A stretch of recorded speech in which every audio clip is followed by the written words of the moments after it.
Under the same moon, we share the love. Embracing the differences like hand in glove. Spreading peace and joy, it's a beautiful sight. Together we shine in each other's light. And why do we stand in love's pure might? Watching the world share in love and light. Hearts beating as one in our peaceful flight. Colors of harmony painting the night. United we stand in love's pure might.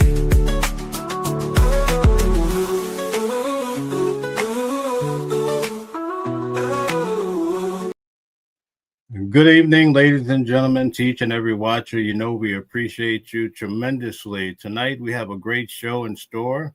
In fact, we have two shows back to back. But you know, I gave a show the other day that was 2 hours, and I really enjoyed, especially all the feedback. We had some 15,000 people that participated. How marvelous of a thing. But you know what was missing from this whole argument? All the reporting. I went to the courthouse 8 weeks, 9 weeks if you include the jury selection, and I tried to report it at my best. Many people speak on what happened, right? A lot of people do. But you know what's really missing is the touch of a woman, because in this particular case, the victims were primarily women, right? And even though I come back and I try to pull out my little notes here and I tell you what I may have saw and heard, and I try to articulate it to you, oftentimes we miss the touch of a woman because women have that different type of perspective, right? They have a different walk through life than most of us have. So do you know what I did, right? I went out and I'm bringing in none other than one of the greatest that has touched the channel of Watching the World. Her name is Candace Kelly. She is a law professor. She is a legal analyst, and she's going to help us tonight to really put this whole case into perspective. So I'm not going to hold you any longer. Let's bring on Candace Kelly. Candace, welcome. Hello, good to see you. Very good to see you, Mel. Very good to see you. Listen, we were sitting next to each other on the day of sentencing, and I tell you, it was a ride. For those people who have heard the reports on the news, being inside the courtroom, especially on that day, was kind of indescribable. I remember the point where you wrote me a note. You said, "This feels like church." I was just about to write you the same note. At some points, it felt like church. At some point, it felt like, we were hearing all the testimony again. At some point, it felt like a series finale of, something we've been watching for 8 weeks. It was so many things. It was so many things. So I'm glad to be here to break it down with you on this evening. Speaking of church atmosphere, could you tell everybody what it felt like to sit in those church pews for all those days, those wooden hardened seats for a long day of 8 or 9 hours? You know what? You're so right. They really were like church pews. They were wooden. They had the same wooden backs. I think sitting there all of those days gave you, and I think that everybody should do this, get a rare glimpse into the justice system up close and personal. You can do it at any time. I was in line with people who were from France and Germany and China because they wanted to experience just the United States justice system, and to be there in front of some really fine lawyering, be with some of the finest journalists in the world. I think that it was something that everybody should do. So being there was eye-opening. Being there was also one thing, to be in the courtroom and then kind of see the takeaway about in terms of what the reporters were writing about. And then the third part of that is hearing how it fell on people on the outside. You're definitely going to have 3 different outcomes, right? Because my perspective is different than your perspective. We saw that on the day of the verdict. We also saw that in sentencing, just how the same story with everybody being in the courtroom can fall and land on us in such different ways. That was really one of my biggest takeaways in being in court. But learn the system up close and personal and take part, really, because If you ever need to or have to go to court for anything, that judge that you're seeing, down the hall, or that you can kind of walk into because it's open to the public, they might be overseeing your case. So it's a great way to really take part in the system. You're so amazing. Thank you so much. So listen, here's the dilemma. I'm sure you heard my introduction, right? Remember Yeah. when that Agnifilo said to the jury, we have this two cases here, right? He broke down how this broke into two categories. So that's what I'm facing here. We have the victims, and we don't want to take away from what they suffered, right? In any way, we do not embrace beating women, children, any of that. But we also have the legal side where Sean Combs, as the defendant, had certain rights. So we're trying to understand both sides of the game, both sides of this case. So I figured I'd bring you on so that everybody could understand that we're not taking the women lightly, and maybe you could expound on that. Yeah, you're not taking the women lightly, but still, as with any law that's on the book, you want to make sure that you examine the law, especially how the law affects Black men in America and Black women in America. This is something that has been our history since we were brought here, right, to this country. So when we take a look at it and we examine it and try to parse it in a way that makes sense, it might seem as though some people are coming from Sean Combs' side. No, you really do have to have a specific eye on the court system if you are Black in America. That's first and foremost, because most of the laws that are on the book are because of something that the system was trying to prevent Black folks from doing or get Black folks to do it, from housing to criminal law to marriages, all of these things denied to us. So to be critical and to be fair to the defendant is a good thing. On the other hand, you've got the victims, as you've said, and that's something that you also have to be critical of too. Why? Because women are treated differently in this context. And here we're talking about women specifically. I know people will say, yeah, but there are a lot of other lawsuits that involve men. In this case, we were talking about women only. So let's take a look at it in that particular context. Now, when we look at that, who's speaking up for the women? And why is it that so many people, did not take them at their word? Where is the Me Too movement in all of this? As we know, we also live in a culture of headlines, and we have a very, very short attention span when it comes to things that have social and currency. When it comes to the Me Too movement, not a lot of people are talking about it a lot, right? This isn't 2022 when you could say DEI proudly and not get any backlash. These days, say DEI, someone might get mad at you. So when I was sitting in the courtroom, and I've worked with domestic violence victims, I was appreciative of the judge's take. If anybody out there thought, yeah, but what about the victims? What about the victims? This is unfair. Well, truth be told, Sean Combs could have gotten 14, 15 months. What the judge did for domestic violence victims is count the domestic violence as something. And there were a lot of people who were on his side. And it was clear. In fact, there were a couple of times, Mel, during this case where you said, you know what? I'm looking at this judge. Doesn't seem like he's on Sean's side.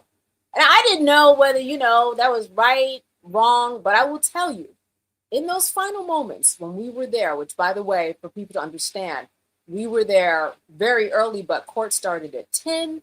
Around 5:15, 5:20, I was walking out. And when those final moments of the sentencing came about, and the words that the judge said, I said, this is a judge that is definitely for victims of domestic violence. He believed them. He saw them, everything that they put out on the stand, whether you believed it or not, people, this judge believed those women. He said, Cassie, not that she was there, but he had a message to her wherever she was. Your children, when they grow up, they will be proud of you. He told Sean Combs, basically, are you kidding me? You can't sorry your way out of a sentence. I know you've done some great things, but you did some terrible things. Like, we cannot forget this 7-8 weeks that we were sitting up in this courtroom. I don't care what 11-minute video you showed. I don't care about the pastor that you brought in, because speaking of church pews and feeling like you were in church, we heard from the pastor. We heard from his 6 lovely kids, and they even spoke on behalf of the 7th child. And with that in mind, there was a real feeling at the end of the day and victory for victims of domestic violence. A lot of people have asked, yeah, but he wasn't on trial for domestic violence. This is true. But the court systems have always, and this is not just for Sean, they've always considered conduct that they found out in the trial that they believe could play into how this person is going to act when it comes to recidivism. And because of the domestic violence, which, as you know, his attorneys acquiesced and said, yes, there was domestic violence. Yes, there was drug abuse. Yes, they said a lot. They never said he did not abuse anyone. And because of that, the judge really said, hey, listen, we're all on the same page with that. I'm going to consider that for the type of person that I think he's going to be in this world, and he is not ready. And so that's how he came up with his decision. And this was a real victory for victims of domestic violence. He mentioned Cassie by name. He mentioned Jane by name. He also mentioned, do you remember, Mel? He mentioned Mia, because Mia wrote a letter, of course, in opposition of a light sentence. In response to that letter that she wrote, the defense attorneys, Mark Agnifilo and Brian Still and Nicole Westmoreland, they put together a response letter that was really menacing. And Mia, who said she was going to actually speak and give a victim statement, she backed out. I mean, this letter said she was a liar. She wasn't saying who she was. And they were admonished by the judge saying, how dare you? You can't do that. You know, it's unprofessional and unacceptable in the courtroom that you would treat this girl like you did in this letter. So while the judge was very, very patient, and while you saw the signs, I did not see them until he opened up his mouth and I said, aha, this man, and when I tell you he saw the victims, he saw those victims to the point where we know Mark Agnifilo after came outside in front of 500 Pearl Street and said, we had a 13th juror here in the name of the judge. Like, who does he think he is? Questioning all of these things. He's out of bounds. So we're going to see more from this, Mel. This is not over because the appeal process will begin. Yeah, I was actually out there on the street and I recorded when Mark Agnifilo and the whole entire attorney group came out. So I'll be posting that soon. So at the beginning of the sentencing day, the judge came out and he basically started off, he painted a picture of the 135 months that the prosecutors wanted. The defense wanted 14 months. And then the probation pretty much recommended 70 to 87 months, right? Yes. Could you help us understand the logistics of how he had to break down the downward departure and all of these different dynamics? Yeah, so you have mitigating and aggravating circumstances when you look at the chart of federal sentences. And so there was a process of going through what counted for and against Sean Combs, which would put you in a different category as to the type of felon and felony conviction that the system thinks you deserve. And I say the system because there are federal courts across the country. And the courts want to make sure that all of the sentences are kind of the same, regardless of what jurisdiction you're in, regardless if you're in California or in New York. So that's why they use a chart and they try to go accordingly to make sure that if you are in 2 different states, if you happen to have the same crime, that you kind of would come out in the same way. That is terribly impossible. But like you said, at around 11:03, and I looked at the time. You remember I was always asking for your watch, and you finally just put it up next to me and said, just look at my watch. And I wrote down 11:03, and it was that early that I knew Sean Combs was not going home in a month.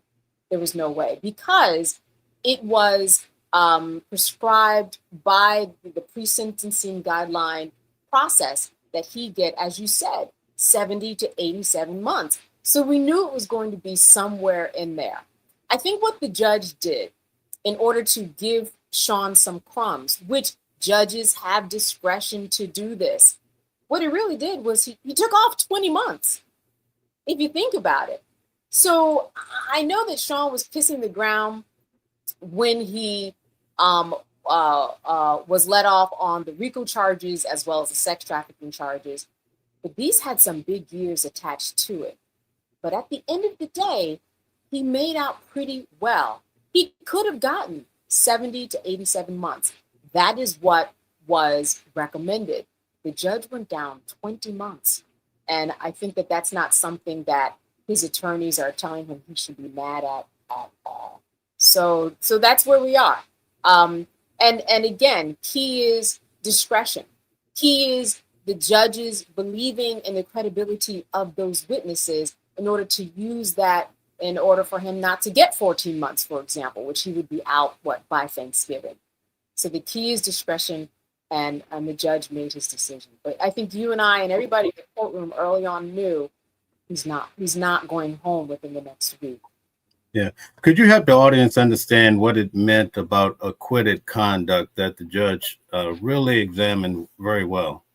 Yeah, so this acquitted conduct, if we think about sex trafficking, the issue at hand, which again, he did not get convicted of sex trafficking. But part of the prerequisites, if you will, for sex trafficking is that has to be some force or coercion. Now, it was clear that there was a force on that day. For whatever reason, you might think whether it was because they were arguing because of a phone, as his attorney said in that infamous hall scene at the hotel. What the judge said was that particular force or coercion, even though you were let off for sex trafficking in that regard, again, so that means no force, no coercion. I saw the video. And in my estimation, the force or coercion that I saw in the video, the force or coercion that I heard from all of these witnesses, I have to take that into consideration. No, you weren't convicted of it, but I, as a judge, can use all of the information from the whole trial to determine whether or not you walk in 14 months, 70 months, or as was asked by the prosecution, 11 years and 3 months, 2 months or 3 months, which we knew that wasn't going to happen. So again, it comes down to discretion, but he can do that. And listen, we knew that he felt that way, or else Sean Combs would have been home, right? He had $50 million bail. He had all types of people behind him. He could have got all types of security to watch him. The judge said, I don't even trust you. Remember, there were 3 requests. Please let Sean Combs go home. Each time he said no. So he didn't believe in him then. So I'm not surprised that he didn't believe in him now, that he wouldn't do something that was disturbing in the outside world. The bottom line is that the judge does not trust Sean Combs at this time.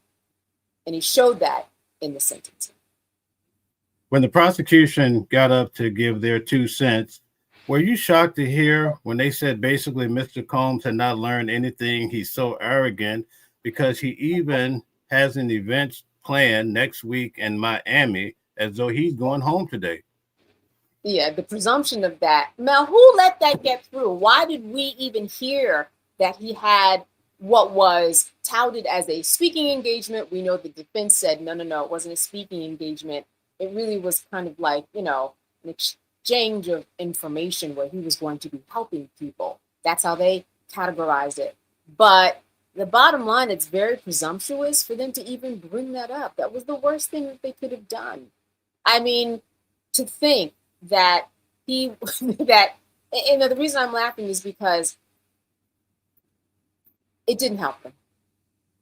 And out of all those attorneys, no one said, let's not mention it. No one said, let's not let that get out. No one said, let's not allow those bookings to happen.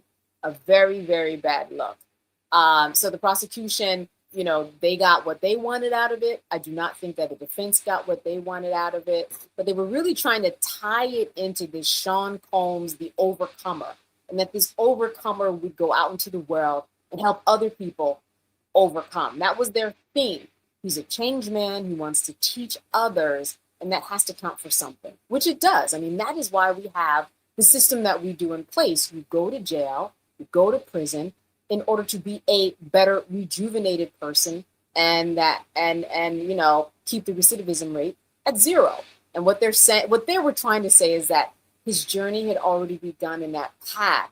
They just didn't do a very good job at articulating it with that particular, speaking engagement, if you will. Okay, thank you. Take a moment. We have a lot of people here, guys. Please hit the like button, share, and subscribe. But take a moment and explain to everyone who you are and what you do. Yeah, so my name is Candace Kelly. As Mel mentioned, I am a professor at Rowan University where I teach journalism as well as media law. In addition to that, I do a lot of commentating. You might have seen me on Roland Martin Unfiltered or Law and Crime or WPIX or, during this trial, there were about 15 different outlets from New York to California that had me come on and just talk about the case on a day by day. So I've been doing this for a number of years. And what I really appreciate just about people's interest in this is that at least they're understanding the law. I think that there's some really amazing civic lessons and understandings that we as a people, we as women, we as America need to understand how this system works so that we can do what we need to do in order to change the law or vote for the right person to change the law. We have to be really informed about the system before you get sucked into it and all of a sudden, you don't understand that just because you pass something to someone that now you became some co-conspirator. You really do have to delve in. And that's what I like doing this, talking to people that you have on and really teaching people through the system that we see at play in the headlines.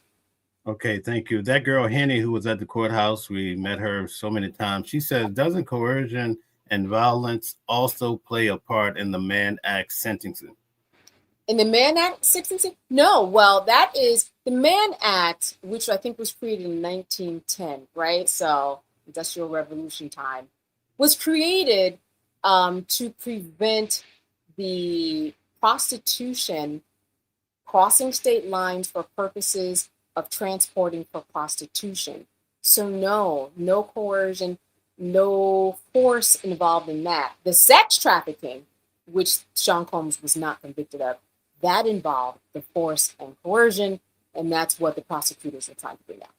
Okay. JDP says, like, share, and subscribe, and turn on your notifications to be notified for upcoming shows. Thank you very much. Mark Jag says, give him his $30 million back. How can you have it both ways? Give him his, well, listen, that's where we learn the law. So you're talking about, let's see, what's that? So let's see, 30 million. Well, she got how much from Sean? 20 million and 10 million from the hotel. So let's break this down quickly. I'll do it very quickly. The hotel had a fiduciary responsibility to keep her safe. They failed. The security guards came upstairs. They did not make that happen. And in fact, their own security guards were bribed. That's the bottom line. You had people who took the stand and they said that they were bribed. They talked about the money they got. They talked about what they purchased. So when you have somebody that's supposed to be responsible for you, whether it's a doctor or a firefighter or a teacher, right? You have a level of expectation that was not met. The $20 million, well, let's go back. If we think about it, Sean was going to offer her monies before she even came out with the story, before she even talked about $20 million. She said that she was writing this book, from what I remember. And, he said, listen, if you just be quiet, I will give you money. And she said, no, I don't want the money. In fact, I'm actually going to go out here because I want my story told. Douglas Widnor, is her attorney, and he said that money was offered before she filed the lawsuit. So you could argue that money was not the impetus. She would have taken it before. What she wanted was the story to come out, and that's what happened. As a result, it got worse, and then that's when she took the money. I'm not saying yay or nay, one's right or not, but she could have gotten nothing. And she took that chance because she wanted people to know about Sean's story.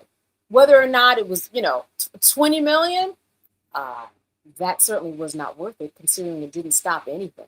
Let's be real. In terms of what he thought he was buying, he did not get his return.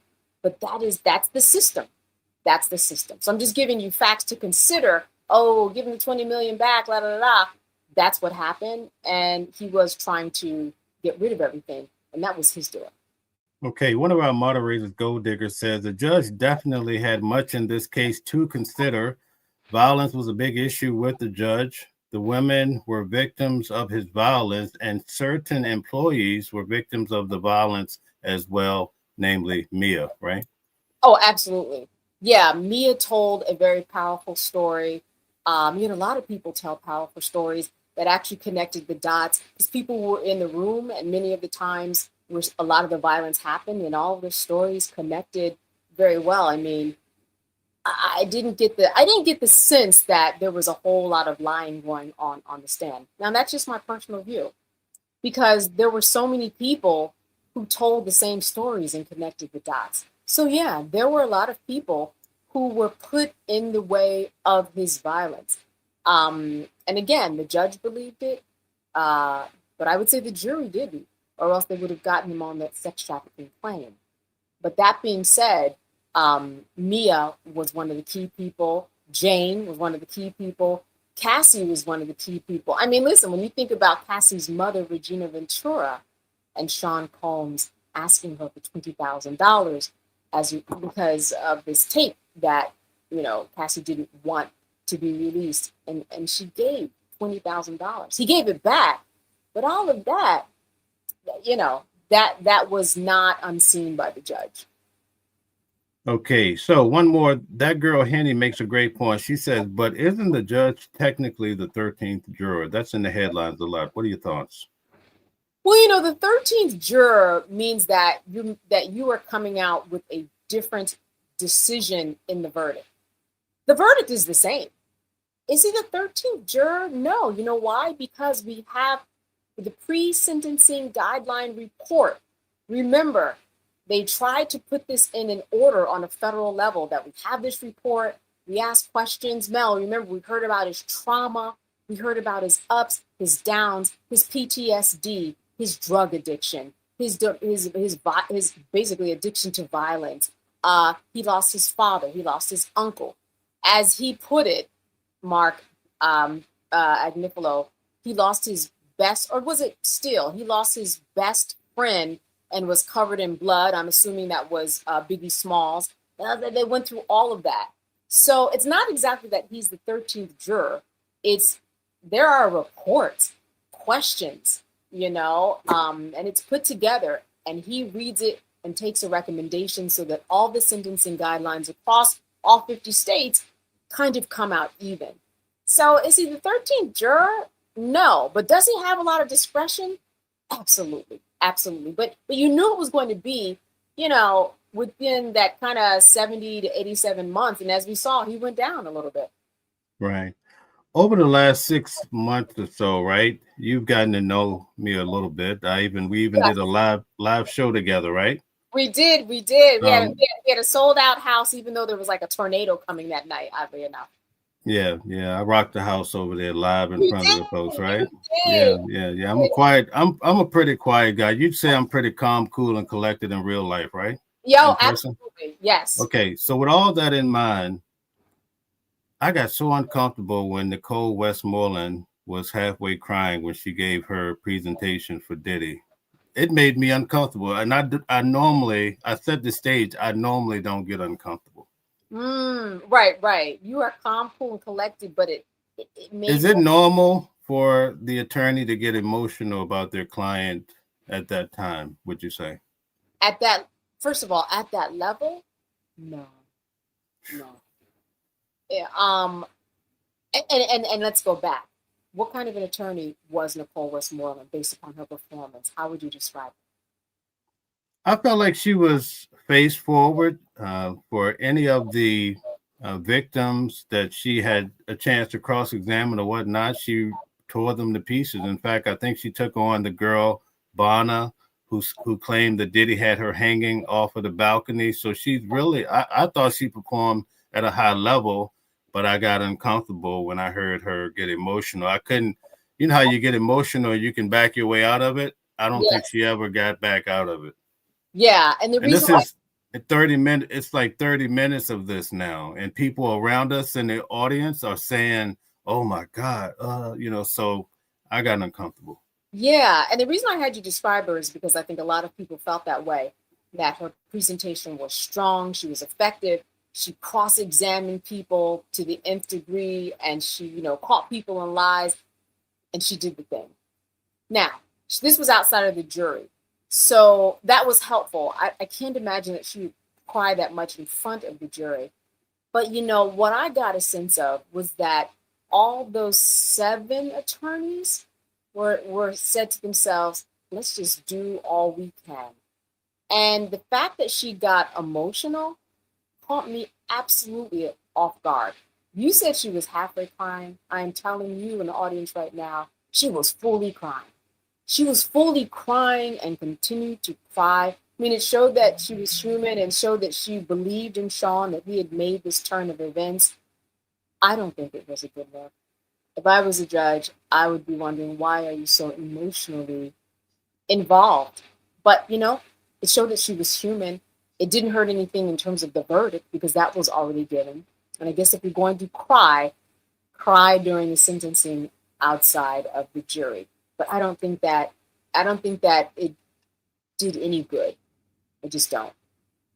Okay, very good. Also, now we'll go to Brian Steele. I felt like he did a pretty good job. You had touched on some of the things that he had said, but he kind of painted a picture of Diddy's early life. He lost his father when he was 3 years old. At the age of 12, his mother is working 3 jobs down in the city. They moved to Mount Vernon. What do you think what was his strategy?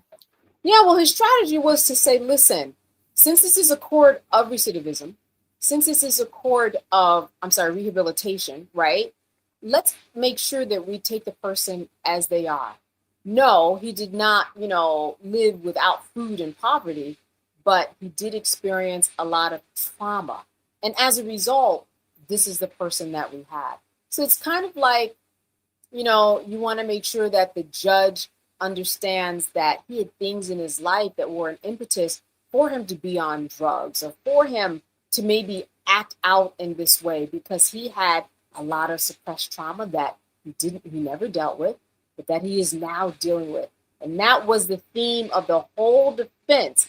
This changed man who had this life is now a different person. And judge, we need you to see this. We need you to see this. There was, for lack of a better word, there, and this happens with every attorney. You kind of, you're like throwing yourself at the feet of the judge and really begging, like, listen, I'm telling you, this is a changed man. I'm telling you, he's had a hard life. And I just want to make sure you understand this. At some points, the judge said, hey, listen, I've read the letters. I don't need to hear everybody that wrote the letters. But at every turn, the attorney said, no, we want you to hear from the person who wrote the letter. And that's why it got longer and longer. But they stopped at nothing to make sure that Sean's story was not only heard, but seen in an 11-minute, highly produced documentary style video with amazing soundtrack that showed him as this person who had the power to change the world, which he did do a lot.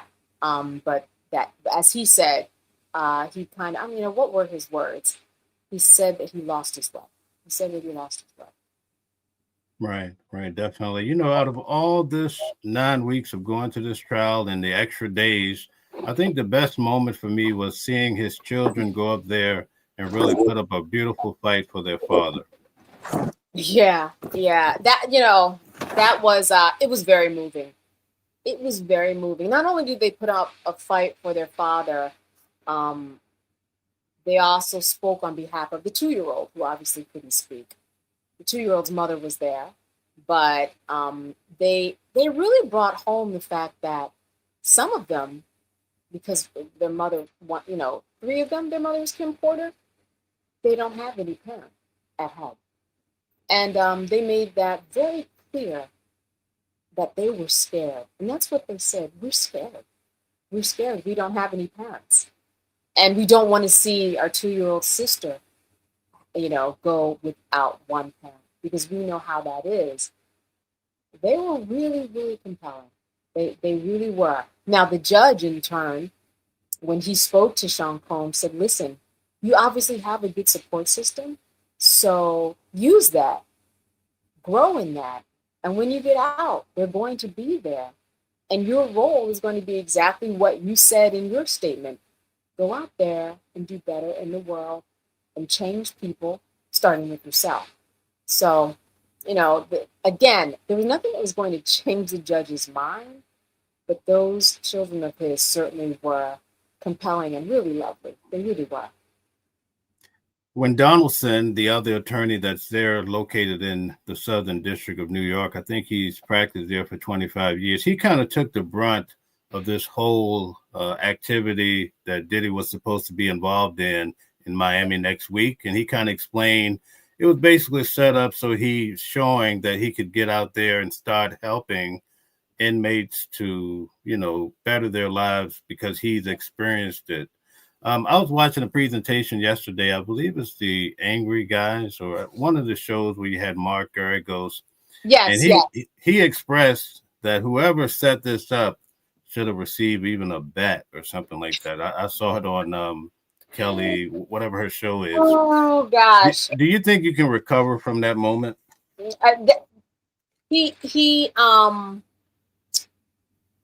I'm not going to say he seemed unprepared as much as he was trying to seem natural and not read from a script. And that did not hit home. Listen, he had a very hard job, number one, to try to explain these presentations or speeches that he was going to make. Not easy to do. That's kind of saying, I know I'm going to get out. And nobody wants that attitude from someone. You want the remorse. You want the Sean Combs that we saw. But having something set up is an opposite of what you want the judge to see. That says to the judge, I know I'm getting out. In fact, I got some stuff set up. Yep, got an audience, got that. And that does not look good. So he had a really hard job. And I will say that they could have subtracted him altogether and it wouldn't have made a difference. Right. I don't think that he hit any home runs, no first base. I think he's still in the parking lot. He should not have been out there trying to explain any of that away in the way that he did. It seemed unprepared. I'm not much of a talker. I'm more of a thinker, a strategist type of guy in the background. But this is something I observed in court. I want to run it past you, see if you caught it too. They spent a lot of time saying that Sean Diddy Combs had a new program called Free Game that he started in prison. And he's going to set up this whole program and help people, inmates, change their lives in prison and perhaps even outside of prison, right? Yeah. Then, right after that, Mark Agnifilo gets up there and says, well, he's battling drugs. He's depressed. He has anxiety. So you say this guy's going to change the world. And then the last attorney that gets up there says, this guy needs help. Like, why wasn't there some congruent, message there, Well, and we were talking about this during lunch. There really couldn't be. Sean can't admit, he has to admit the right things to get him to the next level closer to freedom.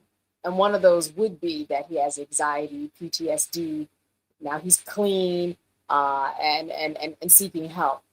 But with the same token, you have to think about what could he get to release or relieve his sentence and make it come down. Well, one of them is good behavior. One of them might be, I think he's eligible for what they call, I think, the First Step program. And there's certain things that you have to do in jail or prison, if you will. And then you enter information into a computer, I think every 30 days about what you've done in that month. And once you get up to a certain number of points, you can get a year off of your whole sentence. So I think they painted a very clear, full picture of really just a man, a man with faults, just like the next person might, take pills for depression or might have anxiety because, they lost their parents when they were young. I think they did a good job of painting a full picture, even though it seemed contradictory, because guess what? We're all contradictory in some way. So I think that that was very helpful and set him up to go into prison and say, hey, he's been doing these things. He's going to continue these things. That counts for good behavior. That counts for time off. And, so he can get out much earlier than, 2027. Right. Toward the end of the day, the judge said something like, the defense wants us to believe that this is a story about rock and roll, love, and party, whatever it is, right?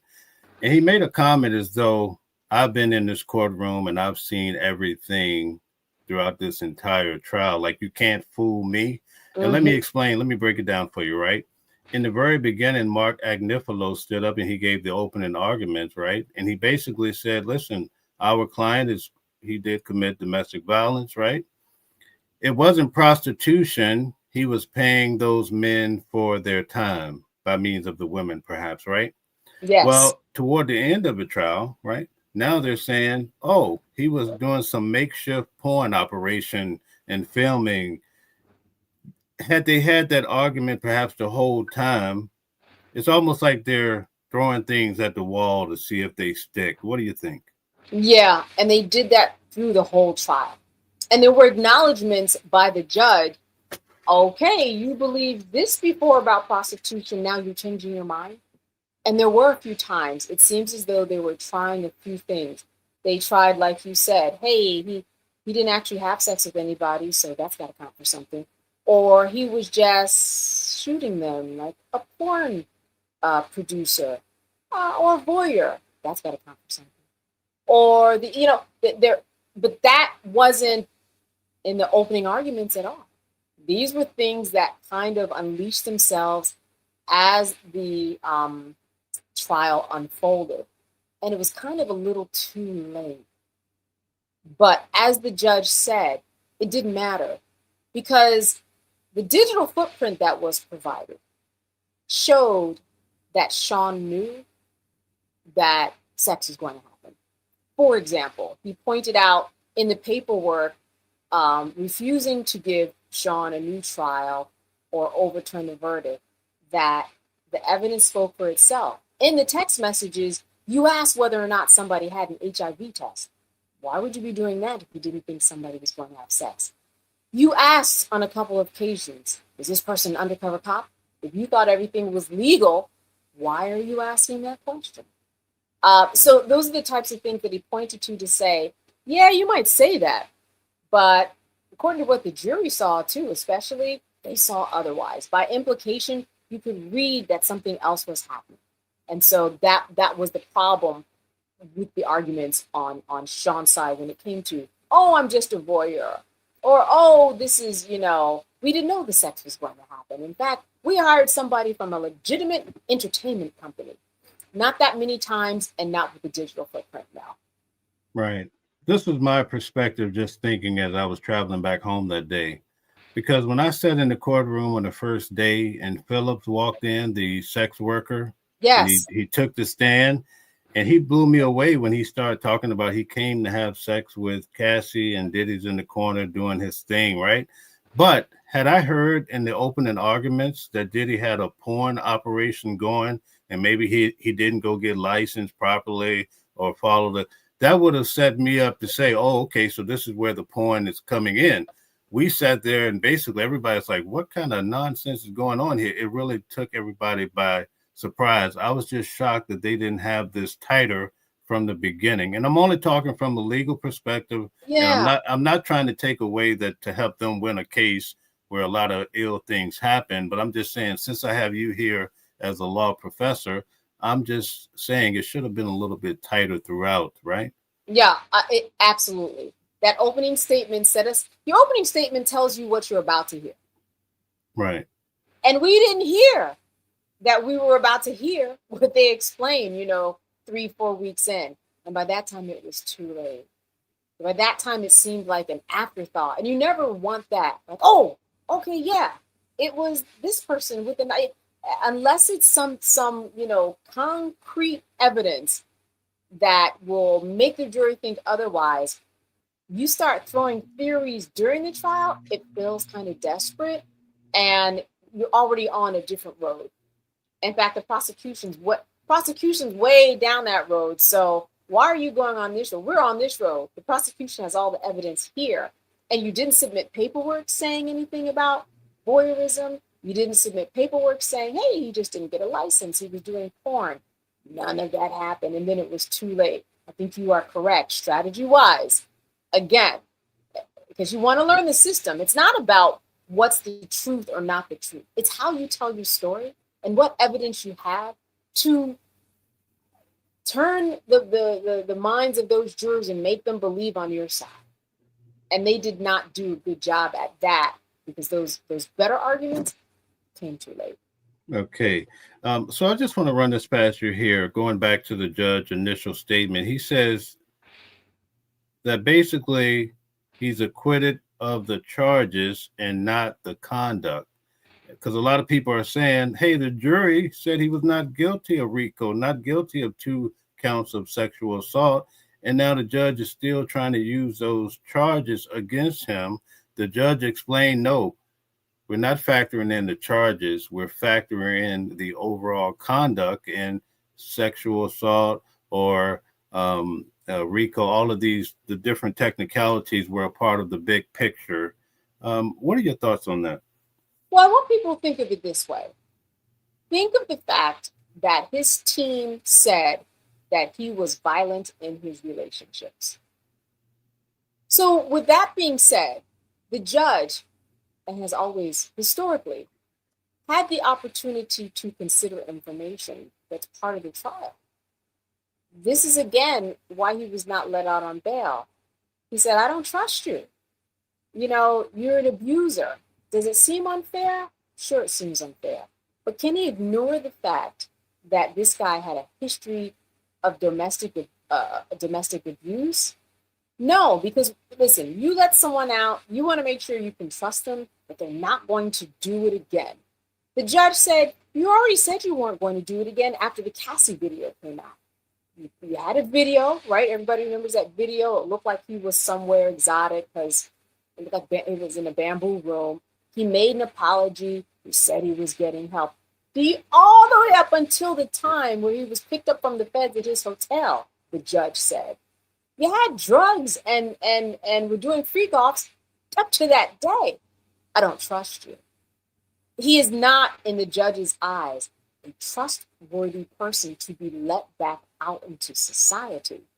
And because the defense never said, oh, no, he didn't commit any domestic violence acts. No, they said, yes, he did. Well, the judge had to consider that. Like it's incumbent upon him by the way that the system is set up that he has to consider that. Think about the fact that this judge has other peers that are like him in the federal system, and they're all supposed to be following the same rules.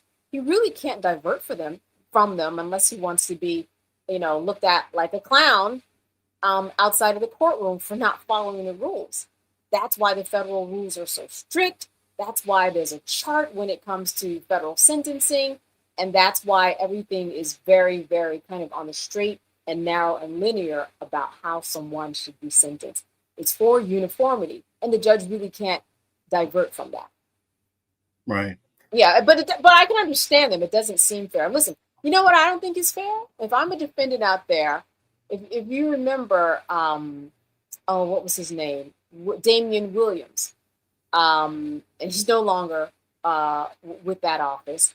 But Damian Williams is the one who announced that Sean Combs was indicted. And, he announced all the information. He did it on TV.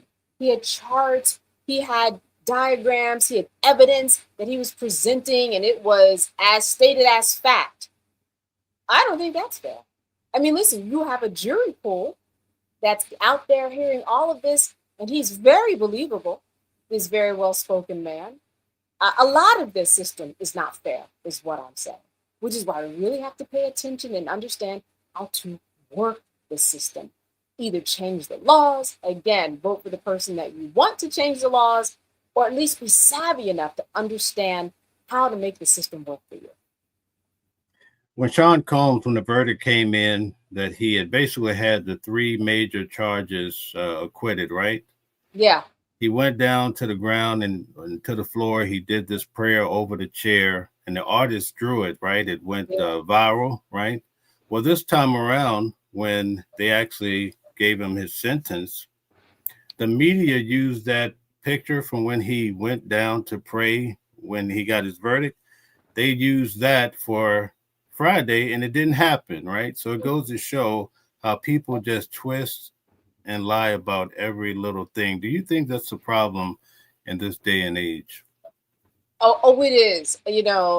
There's a problem with the algorithms that people have. There's a problem with social media and the fact that historically we don't have a lot of precedent to deal with people just outwardly lying, right? We could be lying right now about everything.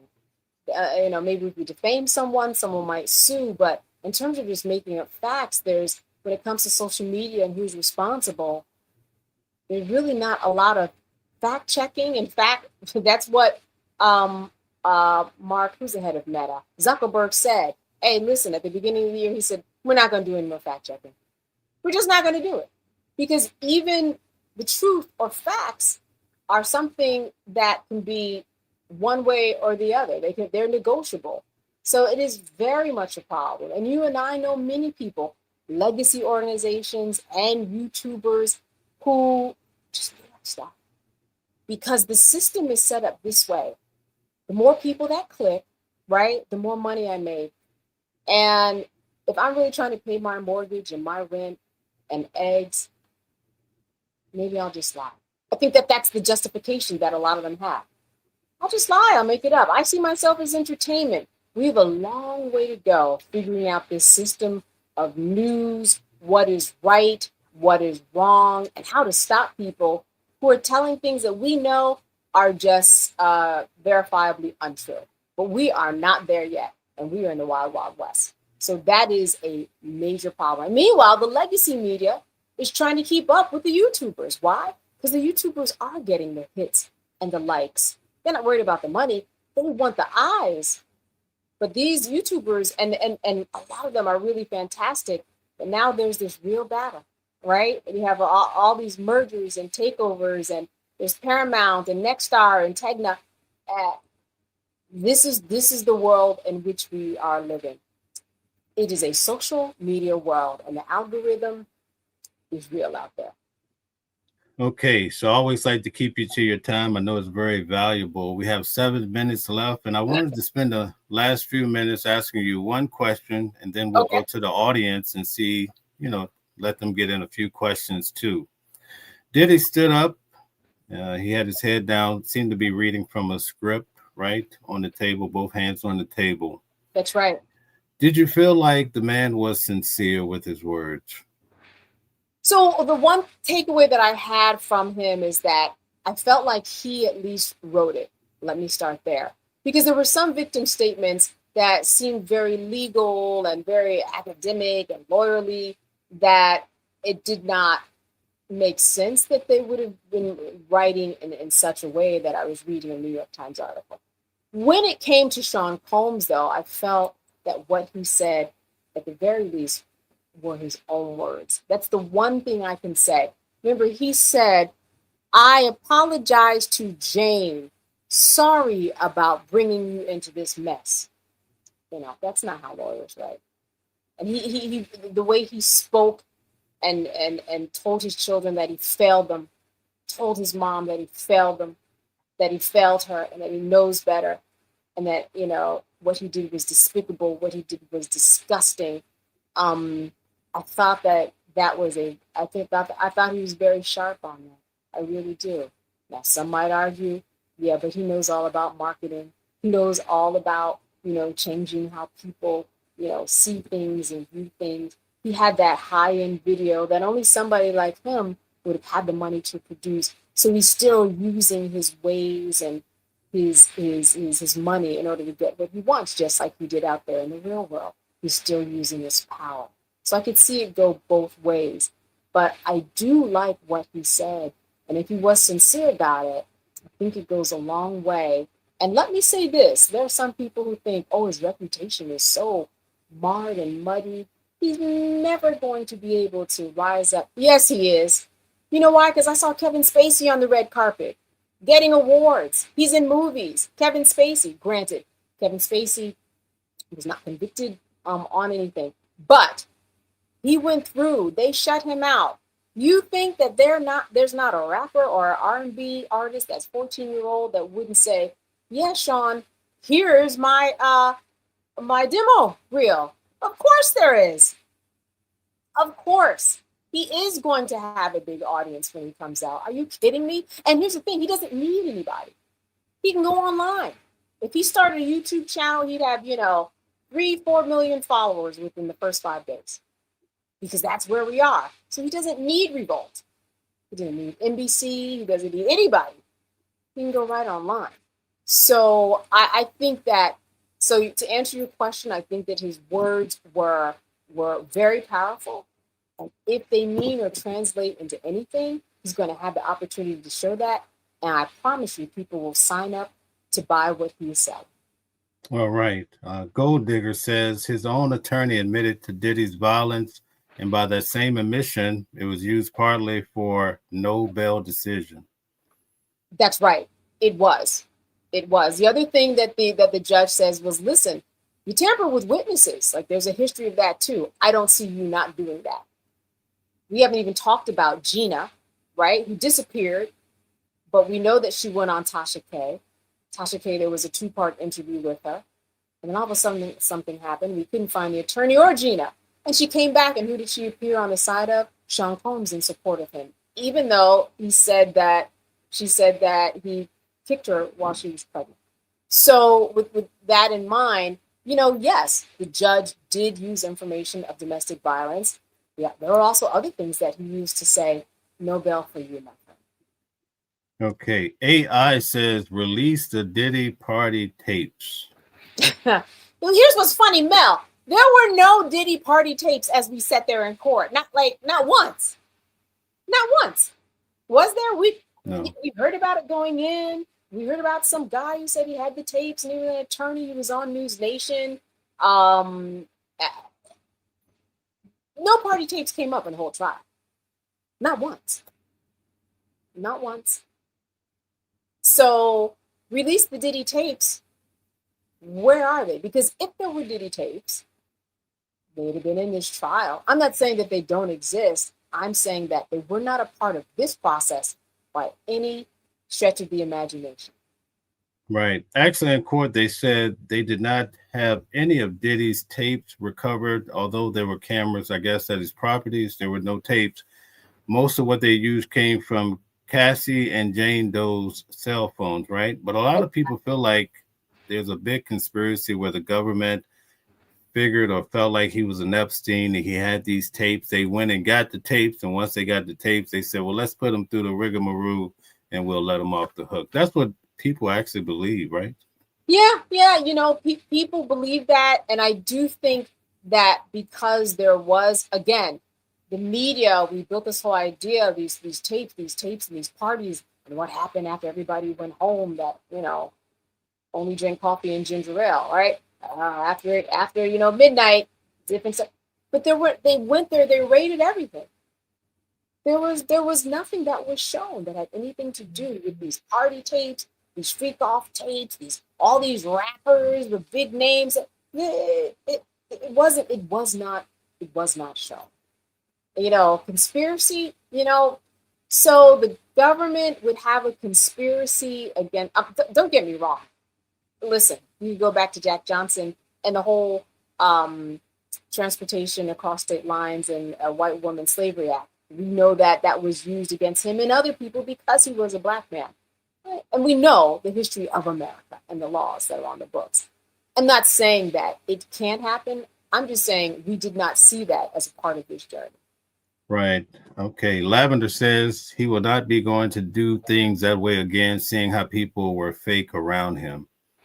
Well, I will say when I covered his trial back in 2001, again, it was different circumstances. It was a shooting trial, Jamal Shine Barrow. You saw a lot of people who came in there who were famous in support of him from not Tyrese Gibson. Who was it? The model, Tyson Beckford. I saw Faith Evans. I saw Danielle Smith, who, you know, was a writer for Vibe at the time, even though she came out in the New York Times and talked about things that he did to her that were unacceptable. Cornel West was there. Not this time. People did stay away, except for our boy in the Free Puppy shirt. What is his name again? Who's in the Free Puppy shirt? I can't remember his name. Free Puppy. Puppy. Every day he was there. His friend. Anyway, the folks around. Sean G. There we go. Sean G. No, it was Shar. It was Shar. Oh, Charlucci. Okay. Yeah, Charlucci. Okay, yeah, you're right. He was the most consistent one. And then there was, of course, Kanye West, but folks did not come. Folks did not come. Right. Even at the day of sentencing, they didn't come. And I thought at least more would show up since the three major charges had been acquitted, you know, so. Yeah. I mean, he did have support. The three mothers were there of his children. All his family, lots of friends were there. As we talked about, a reverend who said that, you know, if he's from Miami, he said, I will take him under my wing. I will help bring him back to life, basically. Like, give him to me, and I will make sure that he does what you say, Judge. That's where it got very churchy. But he was very sincere. Like, we can do this. Just give him to us, though. We got to let him go before he gets there. But yes, whoever wrote that, a lot of people disappeared. All right. Thank you so much for your valuable time. Could you tell everyone again who you are and what you do and how to find you?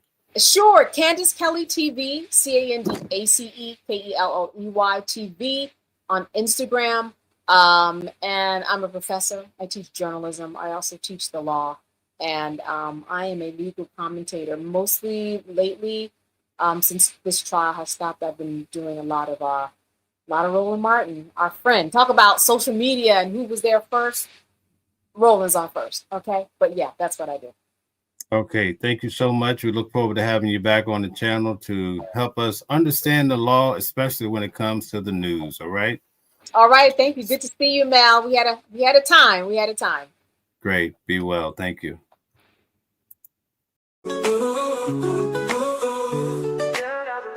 Different voices, but the same song. Building a world where we all belong. Kindness leading the way, breaking the chains. In the symphony of love, the thing remains. Embracing diversity, brighter days in sight. Watching the world sharing love and light. Hearts beating as one in our peaceful flight. Colors of harmony, painting the night. United we stand in love's pure might.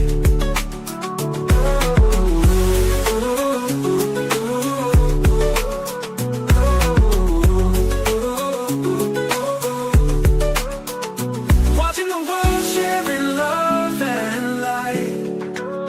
Hearts beating as one in our peaceful flight. The colors of harmony, painting the night. United we stand in love's pure might.